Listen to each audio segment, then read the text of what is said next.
Hi, this is Heather Bayer at Cottage Link Rental Management, and in this video I'm going to talk about how to avoid liability incidents.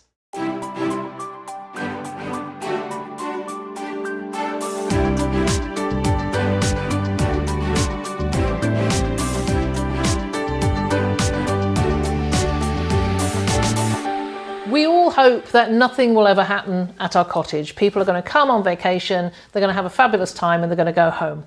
But accidents do happen. Somebody will trip over a tree stump, perhaps over a rock, break a knee, twist an ankle. Perhaps somebody will slip on a rug in your living room and bang their head against the coffee table. You cannot stop these things from happening, but what you can do is do your best to avoid them. I just want to tell you a story which is pretty tragic. It happened in Ohio last year, and two sisters, aged 12 and 14, were playing in their back garden. This wasn't a vacation rental, it was just the garden of their home.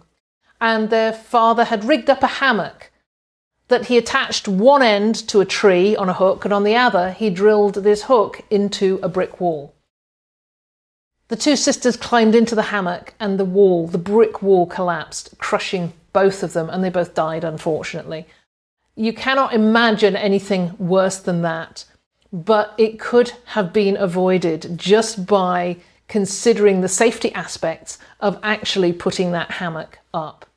So I just want to cover off a few things that you can do to avoid the liability risks in your cottage rental. The first thing is to understand all the risks and your responsibility as a cottage rental owner. Because the moment you accept money in exchange for your accommodation, you become responsible for the safety of your guests at your property. Now, people will do stupid things. You know, people will have a few drinks and they will sit on your railing and perhaps lean backwards. And if that railing is unsafe and it collapses and they fall backwards, then you are responsible for that. Now, if your railing is up to code and everything has been checked and they do the same thing, your responsibility is lessened because you can be proved not negligent because you provided a safe environment for them. So it's a matter of looking throughout your property and making sure that everything that you're offering to your guests is in a safe condition. So do this in a couple of ways. The first thing is to do an audit of the property, is to go through absolutely everything that your guests are going to be using, outside as well as inside, and just making sure it's safe. Also making sure that you have all your safety systems are working properly. You need to make sure you have up-to-date fire extinguishers, to make sure that your smoke alarms and your CO monitors are up-to-date and work effectively. We hear all too often about fires that are caused, and one of the reasons that people do not survive those fires is because those smoke alarms weren't working, because it generally is the smoke that will kill people before the fire even gets to them. So you do a biannual audit twice a year, go through a long checklist and make sure everything is in good working order and that everything is safe.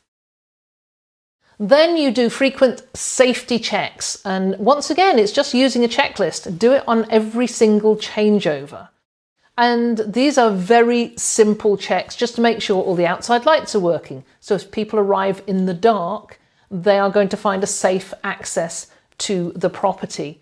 Making sure that the safety kits for the boats are all intact. Making sure that your emergency checklist for guests, telling them what the emergency numbers are if they have an accident, making sure that is easily visible. There's a lot of things that you can do on a changeover. All you need to do is create a checklist and your caretaker or cleaner will carry that out for you. I want to mention dock safety because this is one area where people from the city are very unused to. They arrive at the property, they want to run out onto the dock and jump in the water, and they ignore, in general, any thought of safety because this is something so new to them.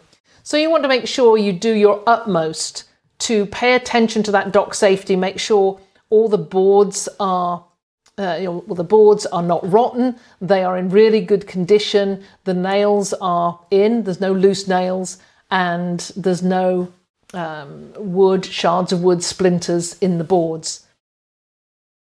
Also, to make sure that you have a method, a ring that you can throw out in the water if somebody goes out in the water and gets into trouble. There's a lot of other things that are involved with safety, both in terms of dock safety and other areas of the property. And I'm just going to mention in a minute where you can go and find out more information for that. Before I do finish, do think about maintenance checklists for things like hot tubs, for saunas, for anything that guests might use on a regular basis that could possibly break down and that could possibly cause them some form of accident. And finally here, fix the broken stuff. Every changeover, somebody needs to check things like boats. Are the seats in boats working? Are the oars in good condition? Are the chairs in good condition? If somebody sat on your garden chair and maybe it's weakened, the next person who sits on that is going to break it, and that could cause them to have an accident for which you will be blamed. So this is, it's not rocket science. Just check the safety of absolutely everything in your property. For more information, I want you to go to cottagerentalsafety.com. This is a new company that has been set up to really help you with checklists, with audits, and with full certification for the safety of your property. So go to cottagerentalsafety.com, just check out what they have on the site, and you can get in touch with the guys there and they will help you out with any of your cottage rental safety questions. So that's it. This is how you avoid liability issues. So stay safe, people. Your guests are going to have a great time as long as they're safe.